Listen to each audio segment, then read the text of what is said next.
This is Lewis Hart for Boxing Social in association with Empire Fight Store. Joined today with Tyrone McKenna. Not your night tonight. Come up short against Mohammed Mimoune. Yeah, I guess it's been sort of 20 minutes or so since the fight. Yeah, looking back on that, how do you sort of digest what's just happened? I think the game plan was working. I mean, if you've seen the early rounds, it was going out, I was leaning on my back foot, it was making things awkward. I was keeping them on jab. The left hands were working beautifully. You seen his eye was swollen out to the belly. You couldn't see out of his left eye with my jab, just constantly in his face. Just in like the third round, I think it was, he tapped my body and he felt the reaction. Every round I was hurt the body. It was. I'm blessed with one of the best chins in the game, but I'm also cursed with one of the worst bodies of a glass body. I mean, you touch it and I get hurt, and he knew it. And any time he got success was because I was hurt to the body. Yeah. But any time I was fresh and it was all right. I was boxing easy. I thought I was boxing brilliant. I was enjoying the fight. I was loving it. I don't even think it was. I think it was cruising when it did feel good. Just the body shots were fucking taking serious effect on me, and that final one I could not breathe. I could hear the crowd roaring to get me up, but it's like being paralysed. I couldn't do nothing about it. I was going to say, you mentioned there, I think you said round 3 where he tapped you and you sort of felt it. Was it hard? How hard was it to hide sort of the pain? He knew straight away every time he was hurting me to the body, but there was a couple of times he hurt me to the body and then he went for it, and he was kind of blowing himself up. And I think, I don't know, I just think that he knew he was hurting me to the body and he just kept on targeting it, and there's nothing he can do. Like, if anyone's been hit with a body shot, then know you're more or less paralysed. There's nothing you can do when it happens in a final one. It was a great shot.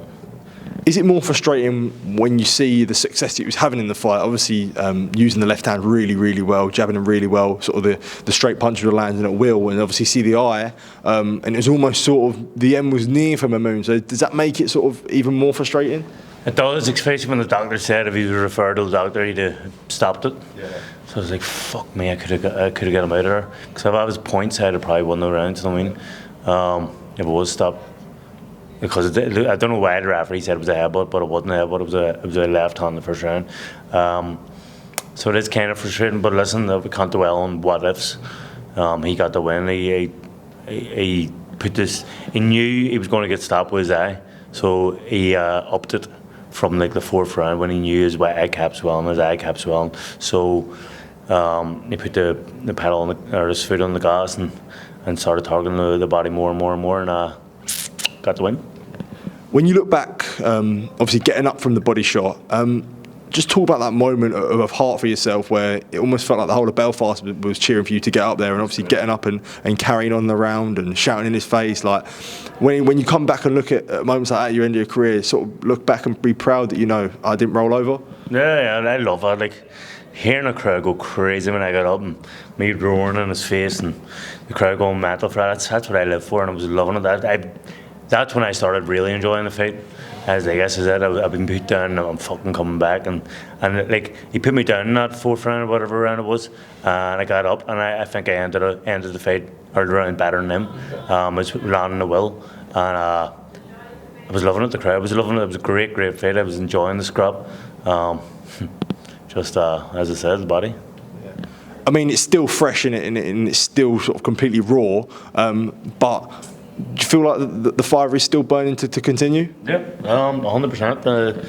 I jumped the gun last time and retired early, straight after the fight. But I love boxing. I love them nights, and I love having wars. I just need to get back to the gym and do more sit-ups and stay off the beers. Yeah. But listen, I love boxing, and I love being entertaining fights. I'm still entertaining the crowd. I still think I'm good enough to do something in boxing. I mean, I was winning the fight. Mimoune's a great operator. He's a great fighter, and I believe winning the fight. Just his body work was the whatever. And a final one from myself. First time main event in Belfast. Talk to me about that moment and having that support and everyone coming out for you there as you saw. It's crazy. Like, I retired and I came back, headlined SSE, and they're sold out I think there was 4,500 people there tonight, which is crazy for a guy that got beat his last fight. Like, my fans love me, and they love me for the reason that was there tonight. That I had a war, I entertained, I roared, I got up, I fought on, I had an absolute unreal fight with Mimoune. So I think anytime I fight, the fans are going to come out because they know what they're going to get. They're going to get excitement, they're going to get a good night. It's going to be worth the money every single time. Absolutely, Tyrone, always a pleasure, mate, and a credit to boxing and Belfast boxing, mate. So do appreciate your time, mate. Top man, and commiserations tonight. If you're in Belfast, get the Whiskey and Wheat live, 9th of August next week. Lavram's going to be here, Kakachi's going to be here, and Paddy McDonald. Top man, thank you, Tyrone.